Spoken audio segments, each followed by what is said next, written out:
আপনি কিছু বলবেন? হ্যাঁ, আসসালামু আলাইকুম। আপনাদের এই কাজ দেখে আমরা খুব আনন্দিত হয়েছি। বাবাজিরা, আপনারা এই যে সাহায্য সহমতি যারা করেছে তাদের আমার কাছে দোয়া করি, আল্লাহ যেন তাদের সুখী রাখুক। আমরা খুব কষ্টের মধ্যে ছিলাম, আমরা এখন খুব আনন্দিত হয়েছি যে আমাদের ঘর করা হচ্ছে, এতে আমাদের সব খুব আনন্দিত। হুজুর আসসালামু আলাইকুম। ওয়ালাইকুম আসসালাম ওয়া রাহমাতুল্লাহি ওয়া উনি এই বারাকাতুহু। মসজিদের ইমাম।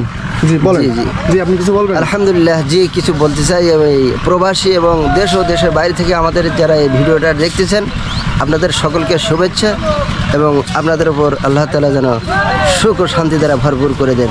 দেখেন, আমরা এখানে তাল পাতা দিয়ে একটা ঘর ছিল, আবার সেই ঘরটা আপনাদের দোয়ায় হয়ে গেছে। আমরা এখন আপনাদের এই অনুদানে এই যে ঠিক দিয়ে আমরা 3টা তেলা ফাউন্ডেশন করে এই মসজিদ ঘর হচ্ছে, যে এজন্য খুব আনন্দিত এবং আপনাদের কাছে রিকোয়েস্ট যে আমরা যেন আরও সুন্দরভাবে আপনাদের টাকায় এই